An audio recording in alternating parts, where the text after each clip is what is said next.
Muy bien, pues vamos a comenzar. Iré pasando cada uno de las personas que van a presentar, diciéndoles cuál es su título y veremos las personas que están presencial irán al atril y los que son online, por favor que pongan su cámara y que den el sonido a sus micrófonos para poder oírlos. ¿Desde casa nos oyen bien? Sí, muy bien. De acuerdo, pues comenzamos entonces la primera ponencia de Ricardo Bernardes, la clase práctica interactiva como herramienta para optimizar la coordinación de los grupos en asignaturas prácticas del ambiente universitario. Cuando quiera, Ricardo.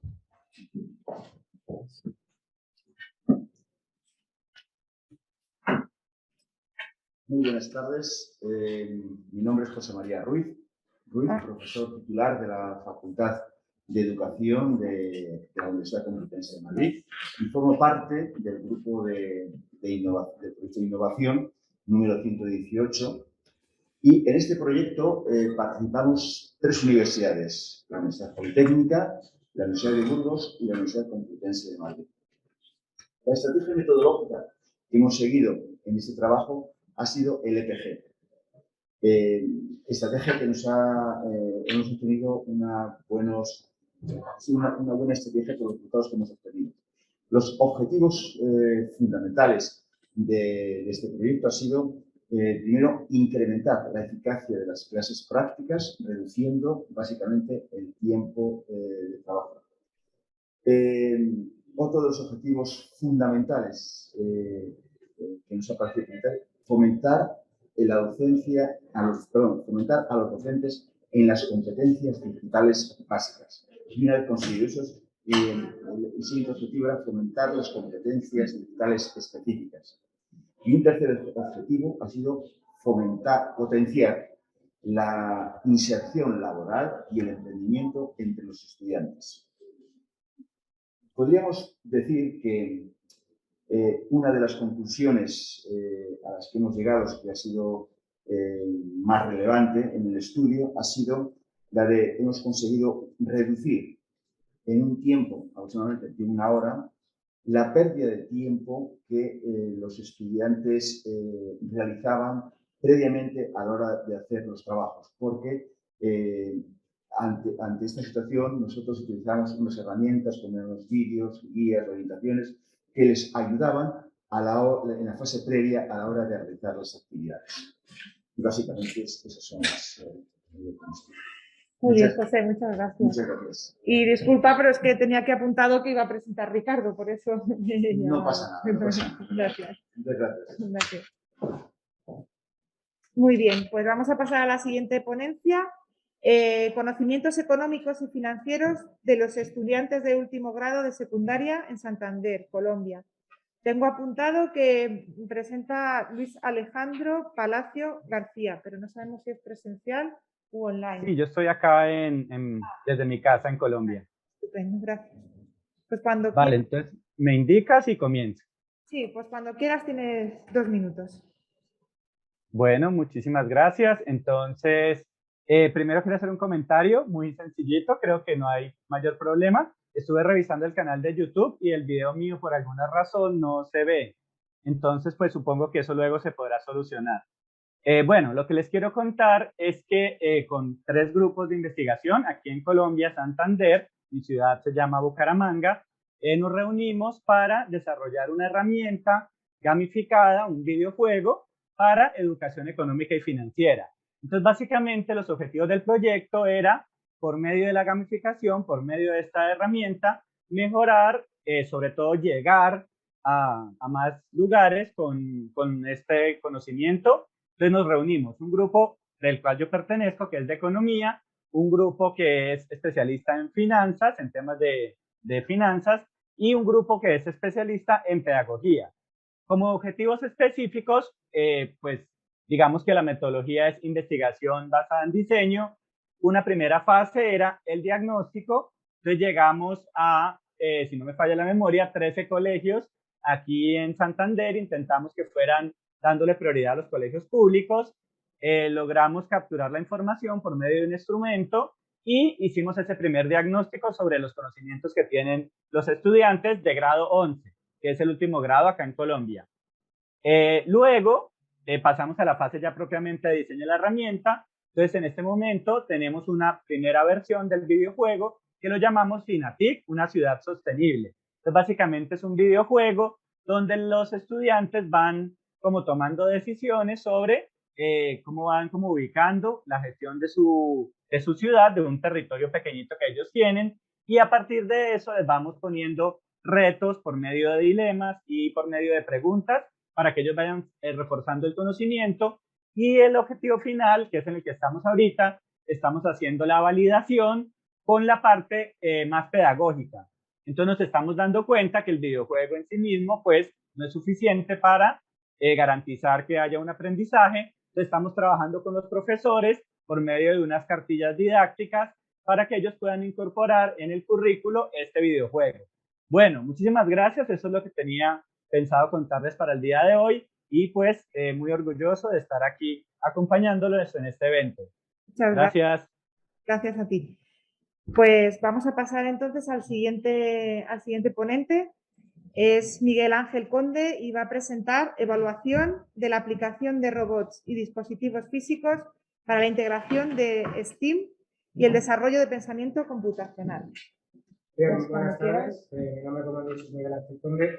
Vengo de la Universidad de León y sobre todo vengo a hablar de un proyecto que se llama RobotSTEAM, en el que buscábamos ver cómo integrar o cómo conseguir desarrollar esas competencias llamadas del siglo XXI dentro del aprendizaje habitual, dentro de las líneas curriculares tradicionales. El problema muchas veces es que tiene que verse cómo integrarse y suele estar integrado, suele estar vinculado a las disciplinas STEAM. El problema es que integrar disciplinas STEM no es una cuestión de meter una asignatura.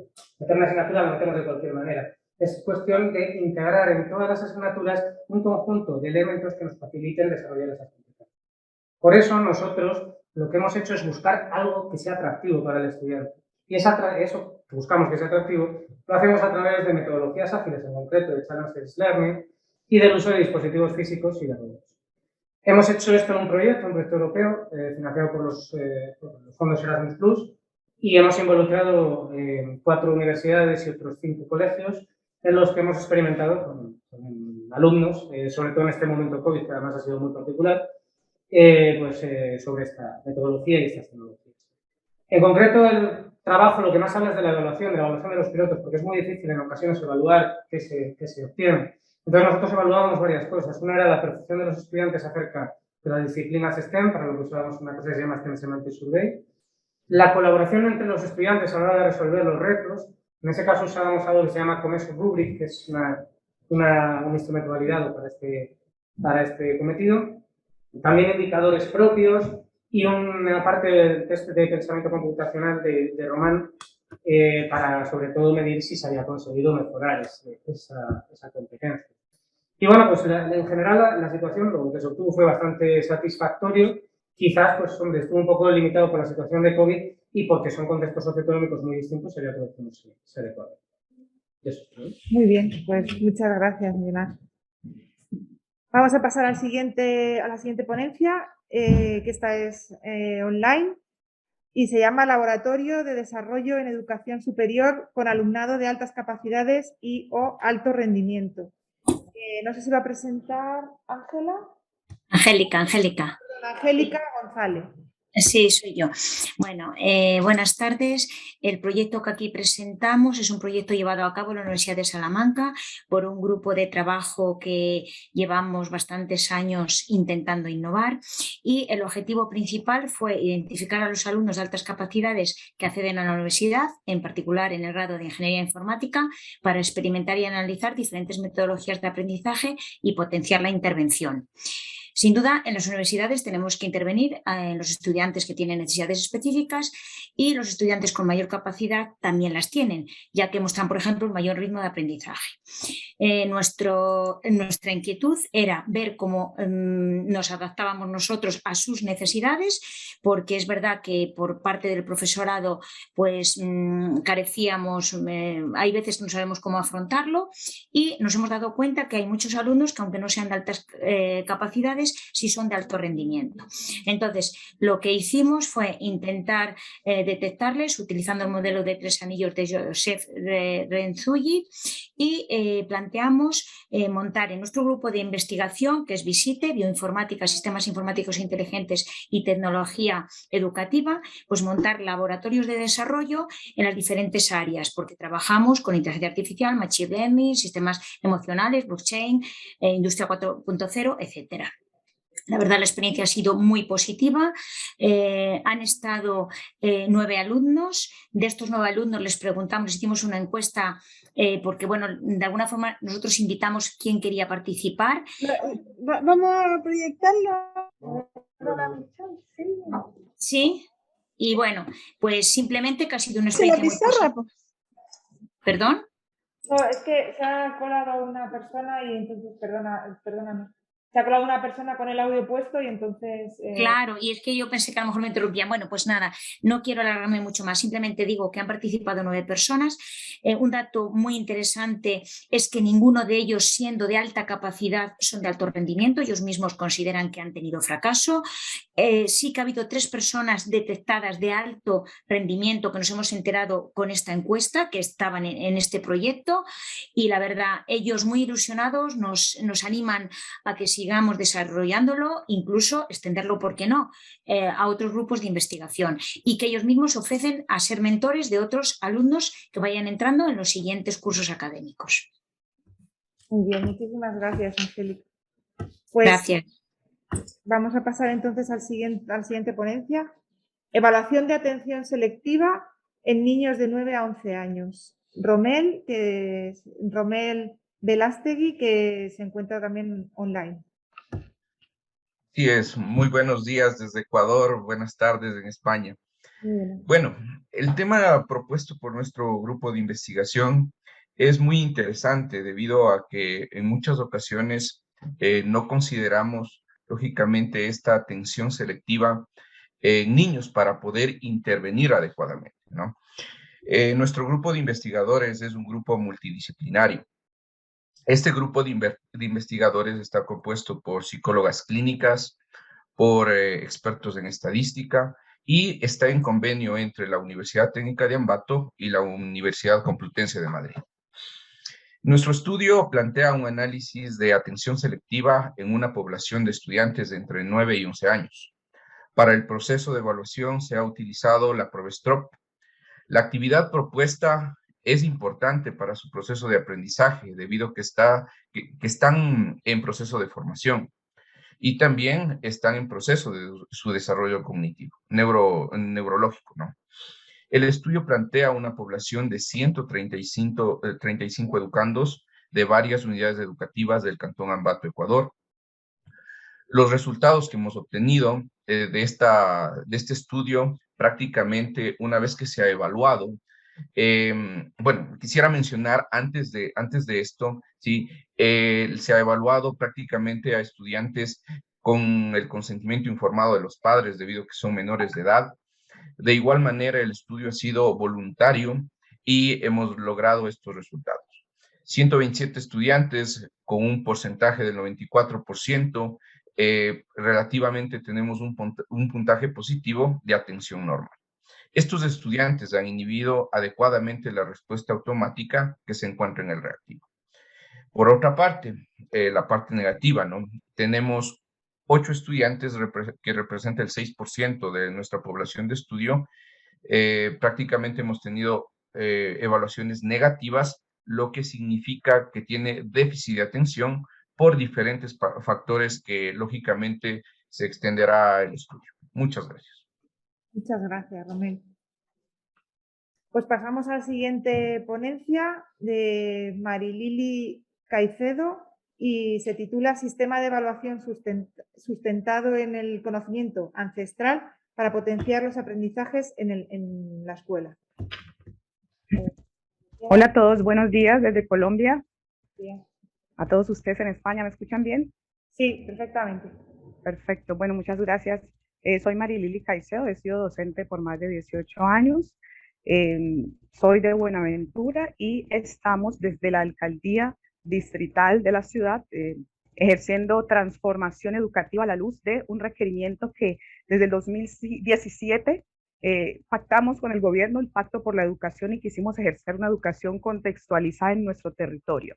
En ese aspecto empezamos a desarrollar un enfoque de comunidad-escuela en el cual la escuela y la comunidad son un solo ente y por ende la educación de los individuos debe estar alineada por esos dos grupos.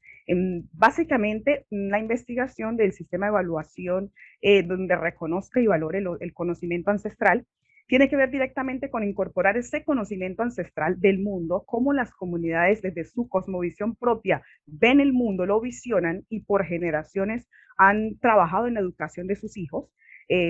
Tener en cuenta que este proceso de investigación se llevó a cabo en zona rural de Buenaventura, un Yurumangui, se llama, es una cuenca organizada por consejo comunitario y se plantea una transformación desde la etnoeducación. Entonces, ¿qué se plantea específicamente? Es presentar una estrategia práctica de incorporación de ese saber ancestral a la escuela, porque lo podemos decir, pero ¿cómo se integra en la realidad y en la práctica, en el aula? El otro punto es definir las acciones y roles del docente mediador y de los sabedores, que son personas de la comunidad con conocimientos del mundo, de la vida, artesanos, médicos tradicionales, cuenteros, todas esas personas que tienen un conocimiento comunitario, cómo se integra ese rol de ellos y analizar los resultados de la implementación de esa propuesta de contextualización a la luz de las metodologías del siglo XXI, porque no queremos quedar por fuera de la vanguardia de la educación. Así que consideramos que la transformación, utilizando los elementos de la comunidad, como lo plantea Henry Giroux en su teoría, y es cómo integrar ese conocimiento y cómo usar esos recursos comunitarios para potenciar los aprendizajes. Entonces, básicamente es esa estrategia en la práctica, cómo se plantea y cómo a través del contexto el estudiante aprende. Muchísimas gracias. Muchas gracias, Marilili. Pues pasamos a la siguiente ponencia de Nieves Valencia Naranjo, que también se encuentra online, y se titula Evaluación de habilidades comunicativas y de relación en alumnos de carreras dirigidas al asesoramiento. Cuando quieras. Nieves. Ay, sí, perdón, lo tenía desactivado el audio. Buenas tardes a todos. Este trabajo que vamos a presentar forma parte de un proyecto docente dirigido a desarrollar habilidades de comunicación en contextos terapéuticos en alumnos donde la interacción con un cliente o una persona asesorada es una herramienta básica de su actividad profesional. En esta primera parte del proyecto nos interesaba examinar tareas e instrumentos que pudiesen ser aplicados para mejorar el aprendizaje de los alumnos utilizando estrategias de feedback.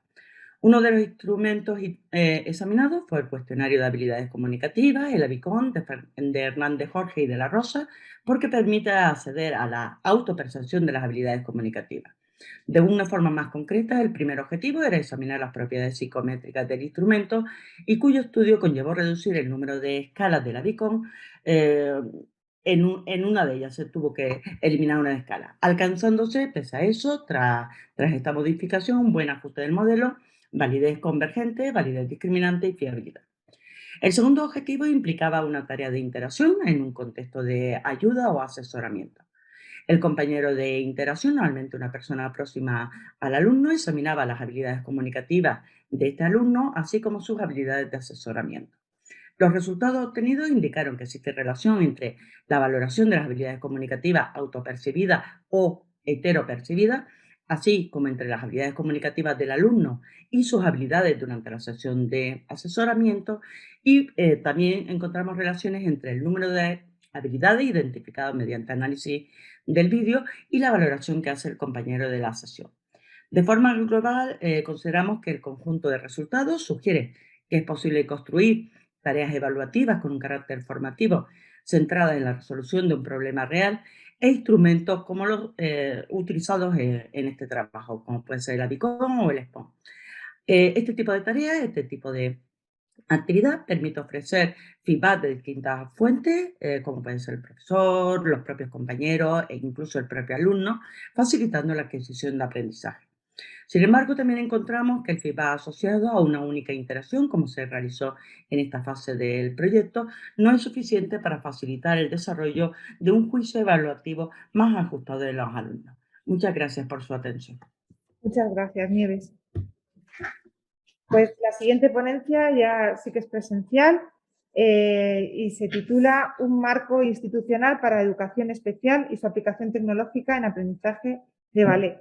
No sé muy bien si va a presentar Maximiliano. Vale, pues muchas gracias. Muy bien. Bueno, buenas tardes. El objetivo del trabajo que hemos presentado aquí era, por un lado, intentar identificar los instrumentos, los recursos, las herramientas que sean más útiles en el contexto de la educación especial. Chicos o chicas que tengan algún tipo de capacidad especial, tanto física como cognitiva. Y queríamos identificar estos recursos y a partir de esa identificación elaborar un marco de recomendaciones o de buenas prácticas dentro de este contexto educativo, que por el perfil del alumnado evidentemente requiere una atención especial.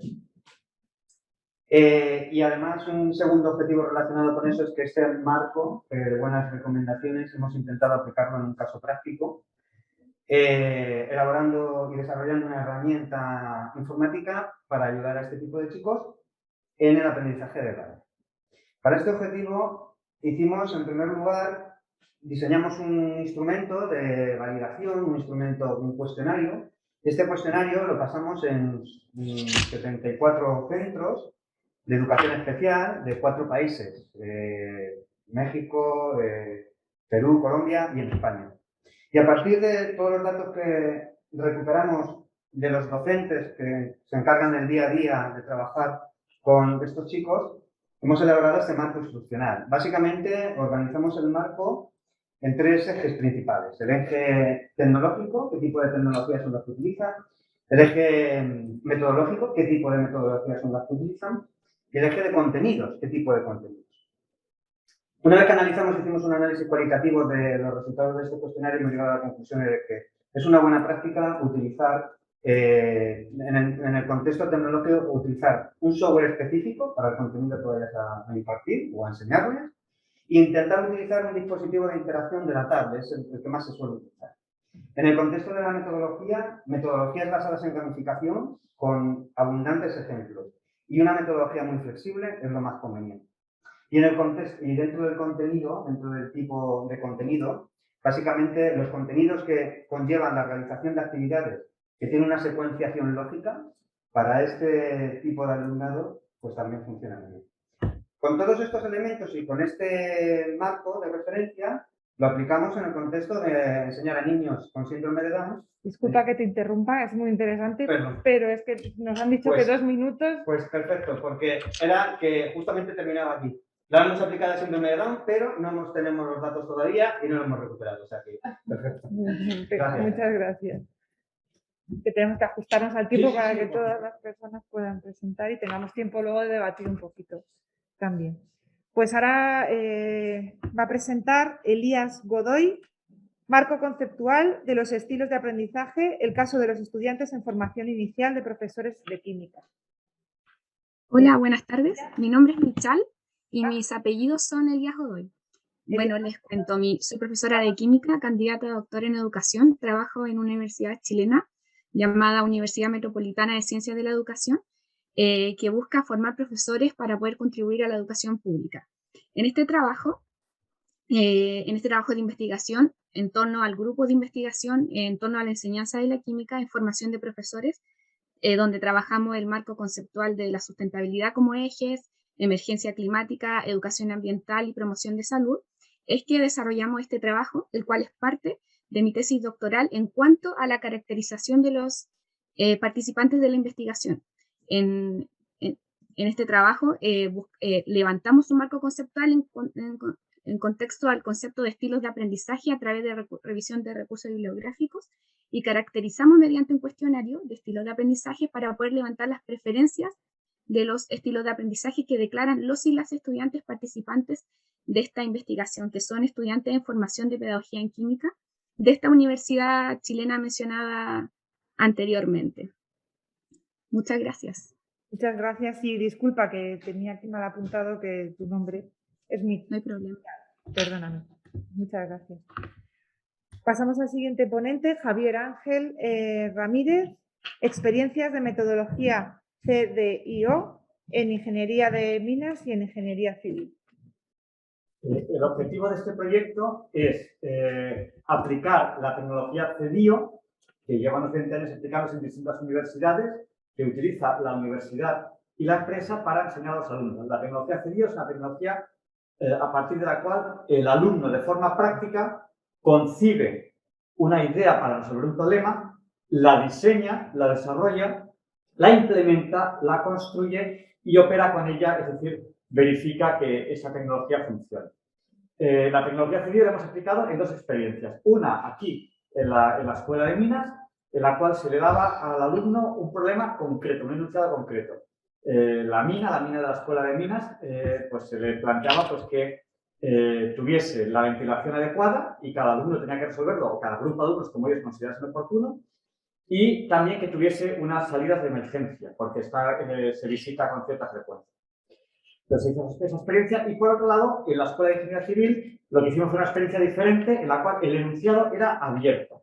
El alumno proponía el enunciado, el alumno identificaba un problema del mundo real, el que fuese, y conseguía la solución, la diseñaba, la implementaba y la operaba. Ya tenemos los primeros resultados y hemos visto que, por ejemplo, hay alumnos que les sirve para identificar errores de conceptos que ellos tienen, incluso de otras asignaturas anteriores y que ellos no saben que lo tienen hasta que aplican lo que han aprendido. Entonces, el aplicar las tecnologías es muy bueno para ellos para aprender. Y, en general, los alumnos aprenden más, son más autónomos, funciona bastante bien, es una forma de una aplicación práctica de las asignaturas y está dentro de dos proyectos europeos que tuvimos en 2017 y 2018 y un proyecto de innovación educativa que tenemos ahora. Y yo creo que ya estoy agotando mi tiempo. 10 segundos te quedan, pero pues muchas nada, gracias. Muchas gracias a todos. Muchas gracias, Javier. Pues el penúltimo ponente, el título es Perfiles de participantes en MOOC sobre aula invertida y no sé si va a presentar Inmaculada Gómez Ibáñez o Tomás Alcalá Nalváez. Buenas tardes, soy Tomás Alcalá y soy la persona que voy a presentarlo. Y este trabajo realmente es un trabajo de un equipo formado por profesores de 3 universidades, de la Universidad de Zaragoza, Inmaculada Gómez y Marisa Saiz-Echaluce, de la Universidad Politécnica de Madrid, de Ángel Fidalgo, y de la Universidad de San Jorge, Marta Gómez. Estamos en un grupo de trabajo que está un poco naciendo y que está un poco trabajando en la creación de cursos en abierto en el contexto de aula invertida. Y en este sentido, este trabajo iba buscando aprender de las personas que habían hecho algunos cursos abiertos, en concreto curso MOOC dirigido por el profesor Ángel Fidalgo, y que sobre aula invertida. Y sobre este grupo de personas hicimos elaborar una serie de cuestionarios orientados a poder crear unos perfiles que permitieran luego crear itinerarios adaptados a la experiencia y al interés de los participantes en este tipo de cursos. Y para ello, pues elaboramos una serie de cuestionarios de tipo pues, socioprofesional, otro dedicado un poco al tipo de intereses que el alumno podía manifestar a la hora de empezar el curso, que se les pasaba de forma previa, y luego una serie de cuestionarios dedicados un poco después de terminar este curso, sobre los módulos completados y el grado de acuerdo con el modelo de aula invertida que se proponía en este curso, centrado un poco en la separación de contenidos, tecnología y estrategias a la hora de implementar el aula invertida en una clase de verdad. Como resultados fundamentales, pues hemos visto que la mayoría de los participantes han sido siempre mayoritariamente mujeres, estudios universitarios, con trabajo, con profesión dedicada a la educación, de una variedad de países muy grandes, pero sobre todo un poco los intereses se definían un poco sobre lo no, sobre lo que no estaban interesados en el curso. Y eso nos está permitiendo un poco elaborar unos cursos donde podemos personalizar un poco los itinerarios. El grado de acuerdo y el grado de cumplimiento ha sido bastante alto y en ese sentido pensamos que este curso pues, tiene sentido y que haciendo unas nuevas incorporaciones o adaptaciones puede resultar muy, muy interesante. Y yo creo que hasta aquí. Muchas gracias. Muchas gracias, Tomás. Y la última ponente, Patricia Castaño, Diseño de un itinerario competencial a partir de un cuestionario de situaciones temidas. No sabemos si está presencial o online. Pues aquí presencialmente no está, y si online no dice nada. Patricia Castaño. ¿No se encuentra? Bueno. No. Pues entonces pasamos al turno de preguntas. A través del chat podéis escribir si tenéis alguna pregunta que queréis realizar. Y aquí a los presentes lo mismo, si queréis hacer alguna pregunta. Si queréis empiezo rompiendo yo el hielo, que siempre cuesta un poquito al principio preguntar. Yo tenía una pregunta para Angélica y es si habéis encontrado algunas características, porque en la sesión de por la mañana se han hablado de las que a los alumnos que son más pasivos han encontrado que tienen unas características similares en los diferentes niveles de educación. En las altas capacidades o en el alto rendimiento, ¿habéis detectado que tuvieran las mismas características en general, ciertas características, o no se pueden detectar? Sí. Vamos a ver, en concreto, yo imparto, bueno, yo soy del área de Ciencia de la Computación e Inteligencia Artificial. Imparto docencia dentro del grado en asignaturas de primero. Entonces, la primera dificultad que tuvimos es ver de qué forma contactábamos con las personas de altas capacidades, contactamos con la delegación, o sea, con la subdelegación de educación de Salamanca, y evidentemente ellos podían decirles que nosotros íbamos a iniciar este proyecto, pero a nosotros no nos podían pasar los datos. Entonces, bueno, eso encima, como fue en momentos de pandemia, pues teníamos más dificultades. Entonces estuvimos leyendo, porque ya digo, inicialmente tampoco es que nosotros fuéramos expertos en la materia, y nos fuimos documentando, y entonces sí que es cierto que esta gente en general es capaz de aprender mucho más rápido. En el aula yo intento hacer todas las clases de forma muy práctica, entonces rápido te das, no porque ellos salgan voluntarios, pero sí el que ya ves que ha finalizado, entonces te acercas y le dices un poco por qué, que sí ya ha finalizado, y es cuando ya un poquito empieza a hablar contigo, ¿no? Y como es una asignatura en concreto de programación, pues vemos que en general esta gente son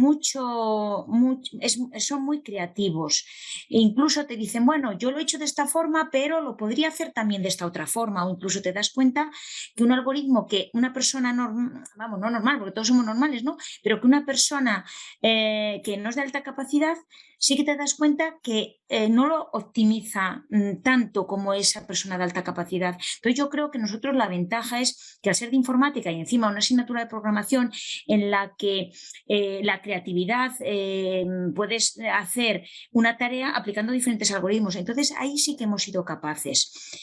Y luego la suerte es, pues eso, yo pertenezco a un grupo de investigación bastante potente, que tenemos muchos proyectos en diferentes temáticas, y entonces fue un poco como decir, bueno, vamos a ir a ver nuestros laboratorios, y a vosotros os gustaría, tendríais tiempo. Siempre les decimos que lo primero son los estudios, que eso lo tenemos muy claro. Incluso, bueno, pues ayer mismo hablaba con una de esas personas que ha estado en este proyecto, y le decía, bueno, Carlos, pero de verdad tú lo ves como muy positivo. Y dice, Angélica, pero sin duda, es que aunque haya, este en concreto va a tardar más, porque todavía no ha acabado, más de los 4 años para acabar la carrera. Y sin embargo ellos están satisfechos porque yo creo que se sienten más a gusto, o sea, se sienten cómodos, es lo que diría. Pero ya digo, sobre todo que se nota que aprenden más rápido, y sobre todo esa creatividad es lo que nosotros hemos apreciado, ¿eh? Muy bien. A mí es que me interesa mucho este tema, porque creo que es verdad que casi siempre nos fijamos en los alumnos que van más retrasados para evitar que puedan, pues eso, dejar el curso o cuesta más, pero es verdad que los que van más adelantados a veces les obligamos a ir más despacio. Sin duda. Para no perder a otros. Entonces... Sin duda. Y es que yo aquí cuento otras dos anécdotas. Yo me empecé un poquito a documentar en esta temática por un alumno de doctorado que quiso hacer la tesis conmigo, que bueno, una gozada, o sea, una capacidad impresionante. Y yo decía, bueno, pues es que me hace a mí marcarme yo un ritmo más acelerado de lo habitual por su capacidad, ¿no? Y yo decía, qué pena, ha pasado por la carrera y yo desde luego no lo había detectado. Y luego yo llevo 30 años en la universidad y todos los años nos llega desde el servicio de orientación al universitario, pues desde este servicio nos llegan necesidades especiales de una persona que es autista, de una persona que tiene un determinado síndrome, de una persona que tiene problemas de visión, de audición, etcétera, y que por favor, que sobre todo, que les demos más tiempo a la hora de realizar los exámenes. Entonces, en 30 años, la estadística es que un 3% de la gente es de alta capacidad y en 30 años con todos que doy a todos los alumnos de primero del grado en informática, ¿cómo nunca alguien nos ha dicho, ojo, mirad, esta persona es de alta capacidad, a ver cómo le atendéis, ¿no? Entonces yo creo que realmente no les estamos prestando la atención que se merecen. Esa es nuestra conclusión, y nuestra preocupación. Sí, es verdad. Y nos alegramos de que también se haya puesto en manifiesto aquí. Muy bien. Gracias. ¿Alguna pregunta? Sí, si quieres, si no te importa, vente más para acá para que te puedan oír también bien desde casa. Sí. Según he entendido, ha estado averiguando los perfiles de los cursos MOOC, ¿no? Y me gustaría preguntarle si en las conclusiones, al menos a lo mejor provisionales que tiene hasta ahora, entiendo que parte de esas conclusiones le llevan a reestructurar contenidos de ese curso, pero también me gustaría saber si hay algo en cuanto a la estructura del propio curso, esa propuesta de itinerarios diferentes en función del perfil, de diferentes motivaciones, si nos pudiera comentar un poquito más. Sí, pues efectivamente, ahí un poco los primeros resultados del análisis un poco nos están indicando que probablemente haya que introducir en algún momento ciertos elementos donde el alumno pueda elegir entre completar un módulo o ofrecerle varios módulos de forma que pueda completarlos de forma voluntaria o optativa. En concreto, y por poneros un ejemplo, había uno de los módulos que tenía que ver con las posibilidades de publicación de los resultados de innovación educativa, y este tipo de módulos pues hemos visto y hemos detectado que será el que menos interés había despertado.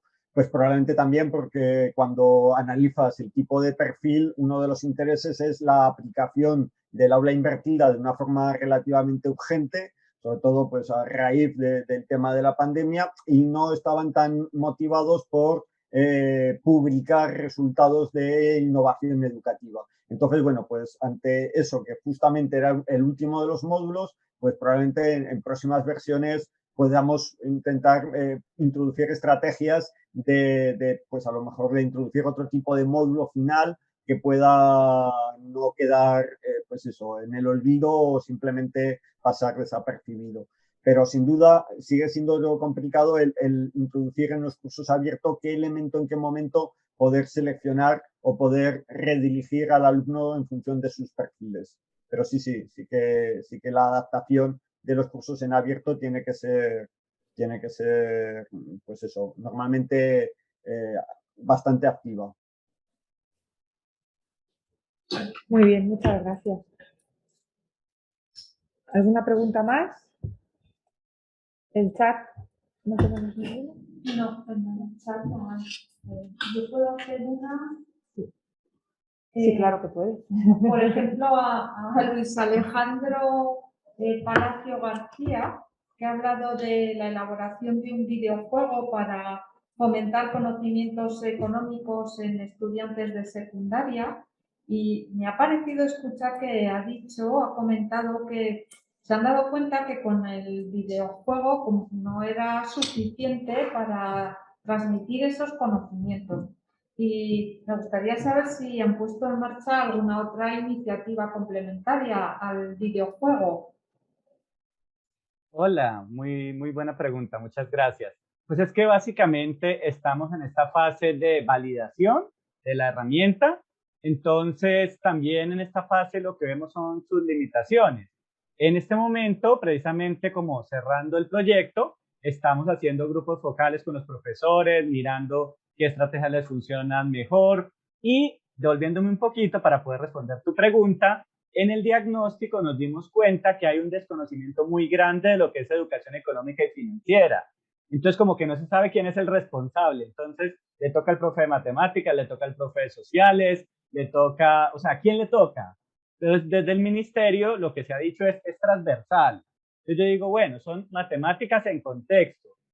El videojuego hace eso, darles actividades que les dan un contexto, que les dan unos ejercicios, pero si el profesor, que es lo que estamos intentando atender ahorita, no tiene esa formación, no sabe cómo sacarle provecho a esta herramienta, pues la herramienta también pasa como desapercibida. Entonces estamos en este proceso de hacer estas guías pedagógicas, como llegándole más a los profesores para decirles, mire, esto no es, porque es la primera percepción, una carga más que ahora toca otra cosa. Ahora hay otra obligación más que asumir, tras de que yo ya tengo bastantes, ahora me toca enseñar educación económica y financiera. Y otra cosa que hemos logrado también en cuanto a lo pedagógico, en Colombia tenemos una evaluación estandarizada que es de competencias ciudadanas. Entonces, estamos armonizando que la educación económica y financiera es otra dimensión de estas competencias ciudadanas. Es otra forma de entender cómo nos relacionamos, cómo nos ponemos de acuerdo, cómo planeamos objetivos comunes y de esa manera, digamos, cerrando esta primera ronda de diseño del videojuego, la conclusión preliminar sí es lo que tú señalaste. El videojuego por sí solo no garantiza el aprendizaje. Si los profesores no saben cómo utilizarlo, entonces estamos mirando como qué más podemos proponer para apoyar, puede ser la misma formación de los profesores o hacerlo como que se integre de una forma más orgánica al currículo, para que no como que traten de decir, no, yo enseño, el ejemplo más claro es, yo enseño a calcular tasas de interés, el profesor de matemáticas, y enseña la fórmula y dice, esto se calcula de esta manera. Bueno, y el estudiante, y en la práctica eso cómo me sirve, si yo me voy a sacar una tarjeta de crédito ahora, entiendo los diferentes productos que me están ofreciendo y puedo tomar una mejor decisión ahora que sé calcular tasas de interés. La pregunta tuya queda como abierta, estamos precisamente en esa fase de mirar qué podemos complementar, porque el objetivo primordial que era el videojuego solo es una primera parte de resolver el problema, no lo resuelve completamente. Gracias. No, gracias a ti. Me parece, no lo sé, igual estoy equivocada, pero me parece un problema a lo mejor similar a lo que pasa con el STEAM y la inclusión en el currículum de este tipo de... Yo quería hacer un comentario a lo suyo, porque hay un proyecto que se llama Nutribate, en el que nosotros estamos involucrados en Madrid, en el que se ha hecho desde la educación, desde la Universidad de León, un proyecto de educación financiera. Entonces, en él se hizo un simulador en el que se enseñaba a profesores universitarios y a personal de la universidad, pues cómo funcionaba una hipoteca, cómo funcionaba un crédito, cómo funcionaban determinados elementos que quizás, evidentemente no es un juego, pero que sí que puede enriquecer el proyecto que ha dicho el compañero. No sé si le sirve simplemente que busque la página que te guste interesante. En cuanto a lo de bueno, no sé, a ver, el problema nuestro, yo creo que más allá de todo es que el COVID ha cambiado un poco la percepción que teníamos de los resultados. Los resultados que nosotros planteábamos, a lo que queríamos tender, era hacia que las metodologías ágiles y el uso de tecnologías y elementos que son atractivos para los alumnos conseguían que las diferencias entre contextos socioeconómicos se importaran. Es decir, el hecho de que yo cojo lo que se está haciendo en otro contexto, lo aplico en el mío y debería ser capaz de hacerlo. De hecho, se veía que los chicos no eran capaces de hacerlo, pero vino el COVID y fue como una ruptura en ese momento. ¿Por qué? Porque la gente dejó de usarlo, porque la gente usó intensivamente la tecnología y luego lo que no quería era usar la tecnología. Entonces, bueno, pues no sé hasta qué punto, dentro de que a nosotros los resultados nos parecen más o menos adecuados, o sea, no se han visto sesgados por el tema COVID. Pero no sé si podría decir a ciencia cierta si es que el material per se no sirve o si es el hecho de que la metodología no garantiza el hecho de que el alumno tenga la competencia o los materiales o que esté familiarizado con la tecnología, no implique que el alumno tenga la competencia, sino que pueda haberse visto sesgado por esto. Sin embargo, sí que digo que dentro de las cosas que tenemos probando, sí que en muchos casos, no tenemos un contexto socioeconómico como era Finlandia, a un contexto completamente diferente como es Portugal o España, y se abordaban los proyectos igualmente y con unos resultados similares. Pero ya digo que el problema es que al final, justo cuando llegaba una parte crítica o más tal de la evaluación, fue cuando nos pilló esto, y puede ser que los resultados, desde el punto de vista de que algunos fueron negativos, y puede haberse visto sesgado por la situación que tuvimos en este momento. Sí, a colación de Yo lo que... quiero complementar, perdona un segundo, esto que a nosotros también nos pasó algo similar con lo del COVID. Pensamos que nuestra solución era complementar tecnológicamente el aprendizaje en aula y cuando arranca el proyecto, pues todo cambió. Entonces ahora estamos en ese proceso también de volver al aula y que esas herramientas tipo simuladores, tipo videojuegos sean complementos, pero definitivamente no estábamos preparados tampoco para que el aprendizaje se volviera 100% virtual. Eso no era en principio el objetivo que nosotros teníamos. Entonces también nos cogió un poco extraño esta circunstancia que todos tuvimos que vivir de la pandemia. Sí, justo quería comentar algo sobre también la pandemia para Maximiliano, que si vosotros sabéis, no sé si esto está fuera de lo que habéis estudiado, pero si habéis visto que ha sido más difícil enseñar a alumnos con necesidades especiales por el hecho de tener que utilizar mucho la tecnología y al hacerlo de manera online es más difícil, no sé si es más difícil conseguir la atención o detectar si están aprendiendo en este contexto. Bueno, no es que haya sido más difícil, es que realmente ha sido prácticamente imposible. Nosotros, desde el principio de la pandemia, ya teníamos una herramienta prototipo lista para poder llevarla al aula con los alumnos. Estamos trabajando con una fundación Danza al Aula aquí de Madrid y bueno, fue imposible. Hasta ahora, hasta este verano prácticamente, en julio-agosto fue cuando pudimos hacer una pequeña experiencia y tuvimos nada más que 7 estudiantes, porque es imposible poder hacer, además esta actividad, que era una actividad de enseñanza de pasos básicos de ballet, poder hacerlo a través de Teams o cosas de este tipo es imposible, pero no ya solo por las propias características del alumno, de un chico que tiene síndrome de Down, que tiene más problemas evidentemente de interacción para mover el ratón o para entender las pautas que tiene que hacer, sino que es que los cuidadores, los padres o las madres o los tutores que están encargados de estos chicos, pues ya tienen una cierta edad y para ellos también es un problema poder conectarse a una hora determinada con una tecnología y demás. Entonces, fue prácticamente imposible. Hasta que no se han vuelto a relajar otra vez las medidas de poder hacer la clase presencial, no hemos podido retomar.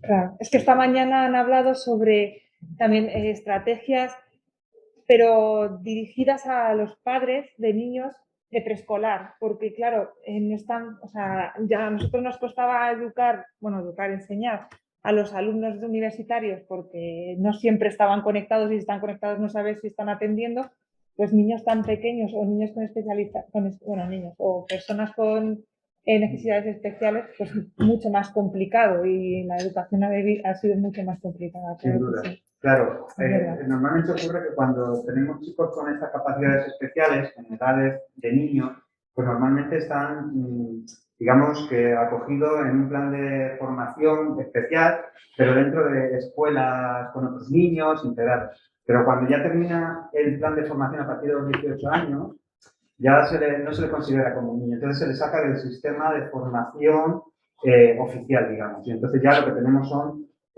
pues eso, asociaciones o centros de formación especializados. ¿Y qué ocurre? Que en estos contextos educativos es más complejo todavía, porque los tutores o los padres que están encargados del cuidado de estos chicos son gente mayor, que no tiene una cultura tecnológica.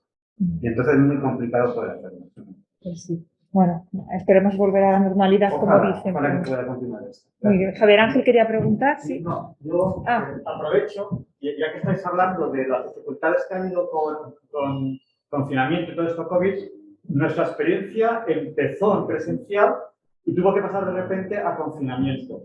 Y lo que apreciamos es que la tecnología CDIO se desarrolla bastante peor en confinamiento, porque hay una parte muy importante que es trabajar en equipo. Y por mucho que haya tecnología y tal, no se trabaja igual en equipo. Por eso hemos observado que los proyectos del año presencial son muy superiores y el trabajo en equipo es muy superior al del año de confinamiento, por mucho que se les invite a trabajar en equipo.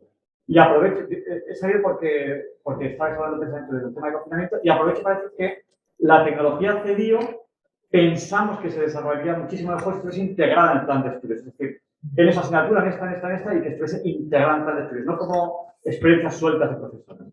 Pero lo del trabajo en equipo no podría deberse a que no están formados para el trabajo en equipo. Pues que no son, pero cuando... Lo que decía Ángel esta mañana, quiero decir, si nosotros tratamos de formar a nuestros alumnos, nuestros profesores, para que aprendan a trabajar en equipo, independientemente de que tengan que estar online o no, trabajarían en equipo. Quizás, si hubiesen tenido una preparación para trabajar online, quizás. Es que yo lo que quiero decir es, cuando vosotros trabajáis en presencial y les enseñáis cómo trabajar en equipo, ellos ya se manejan. Se manejan. En presencial ya se manejan. Quizás es eso, quizás sea el hecho de que en presencial, aunque se manejen, ellos tengan, o no saben apreciar los métodos online que hay para hacerlo, o lo que sea, pero que al final el hecho de que exista la tecnología no quiere decir que la sepamos usar y que le saquemos por rendimiento. Entonces, no sé hasta qué punto, es decir, pueden ser mucho mejores trabajos los anteriores, pero que igual hay que buscar el porqué, y el porqué no tiene por qué estar motivado solo por el confinamiento y por el uso de la tecnología, que puede ser por el hecho de que no estemos, yo me incluyo, preparados para trabajar en equipo según muchas circunstancias. Hemos observado esto, no lo hemos sabido interpretar todavía, no sabemos todavía por qué. Es muy interesante, pues esperamos pronto saberlo, ¿no? O publicarlo. Muy bien. ¿Hay alguna pregunta? En el chat no os animáis a escribir. Nadie tiene dudas. Tengo, yo, pues sí. Tengo un aporte. Muy bien. Sí, precisamente escuchando todos, miren, estamos en un proceso donde todo el mundo está innovando y hemos sido obligados a innovar por la situación global que vivimos. Nos sucede en todas nuestras instituciones de educación que cuando tenemos unas propuestas innovadoras, nos cuesta articularlas al proceso práctico de la escuela. Entonces podemos plantear cosas maravillosas, pero a la hora de aterrizarlas nos cuesta. Entonces creo que los desarrollos en adelante en innovación tienen que ver precisamente con cómo articular ese proceso en el día a día, cómo lo logro ver. Es muy fácil decir, bueno, se va transversal, pero ¿de qué manera se transversaliza y en la práctica? Entonces es un aporte que quería esbozar. Gracias. Muchas gracias, Marilyn. Pues... Sí, sí, me gustaría complementar. Claro que sí. Si quieres acercarte un poquito más para que te puedan oír mejor, es que como está el micro, parece que sí que lo oyen, pero bueno, mejor aquí. Sí. En la línea de la compañera que acaba de intervenir, me parece que podría ser útil que para poder empezar el proceso de innovación, bien sea de nuevas tecnologías o cualquier otra iniciativa, previamente yo creo que las instituciones deben o debemos de intentar hacer un buen diagnóstico de necesidades para saber por dónde tenemos que orientar el proceso, ¿no? Porque claro, las innovaciones hasta ahora las hemos planteado a partir de las necesidades normativas, con lo cual los protagonistas siempre hemos estado al margen de lo que hacíamos, de lo que innovamos. Mientras que no logremos implicar a los diseñadores y a los implementadores de las innovaciones en esas ideas que nacen las innovaciones, tanto el diseño como el desarrollo como los resultados son externos y tenemos que intentar lograr que las innovaciones sean internas como consecuencia de necesidades emergentes. Si no, yo creo que a veces luego es muy difícil lo que es la transferencia de los resultados a situaciones semejantes. Bueno, esa es mi reflexión. Sí, sí.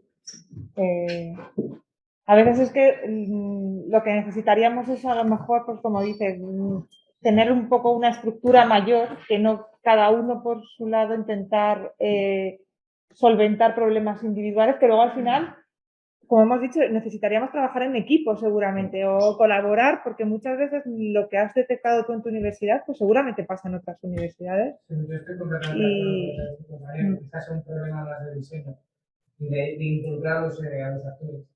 y no tenemos que ceñir a las líneas. Lo que pasa es que, por ejemplo, en la situación constitucional que yo manejaba antes, no nos dio tiempo ni siquiera ni a pensar, ni a diseñar, ni a nada. Fue de hoy para mañana, apáñate con fueras y con todas las circunstancias. Pero es eso, pero estoy completamente de acuerdo. Al final... Y a mí me parece importante crear una cultura de la innovación. Porque a veces los códigos que manejamos, tú estás hablando de innovación, yo estoy hablando de mejora, tú estás hablando de cambio y otro está hablando de reforma. Y la reforma, el cambio, la mejora y la innovación tienen troncos comunes, pero son necesidades e interrelaciones diferentes. Y a veces, bueno, pues se generan conflictos técnicos porque no tenemos bien definidas ni el objetivo, ni el desarrollo y las cosas, ¿no? Y gastamos mucha plata, como se dice en el extranjero, pero gastamos mucho dinero a veces por no tener bien definido un poco las necesidades. Bueno, esa es mi reflexión. Una muy buena reflexión para acabar. Si no hay nadie que quiera preguntar nada más. Pues... Una última intervención por acá respecto. Creo que está muy interesante el tema. Y precisamente desde el Pacífico, la propuesta de investigación que estamos planteando nace de la comunidad. Porque es muy diferente cuando tú planteas una investigación desde un escritorio, desde una institución donde no conoces realmente el vivir, la cosmovisión de la gente. Y lo valioso que vemos, por un lado, es que es una propuesta de ciudad, de territorio, donde el mismo gobierno local ha impulsado un modelo contextualizado de educación porque no vemos transformación, no vemos calidad. Entonces, una parte de esos procesos, lo importante y lo valioso es que nace desde la misma comunidad y es una propuesta de que históricamente el conocimiento ancestral ha potenciado los aprendizajes humanos, en cual el estudiante llega a ser, y por más que tú los rastreas y los buscas en qué lugares están interactuando y cómo es su comportamiento, continúan siendo personas muy empáticas, ¿sí? Entonces, lo valioso de esta investigación es precisamente eso, y hemos logrado entender que debe ser sí o sí una educación de contexto y que nazca de la misma comunidad. Muchísimas gracias. Muchas gracias. Pues yo creo que ya debemos terminar. Les agradezco a todos la participación, las aportaciones y la asistencia tanto online, que allí es de día en algunos sitios, aquí es de tarde y en otros de vuestros lugares también es de tarde. Así que muchas gracias por asistir, por todas las aportaciones y esperamos vernos pronto en otra situación similar. Muchas gracias.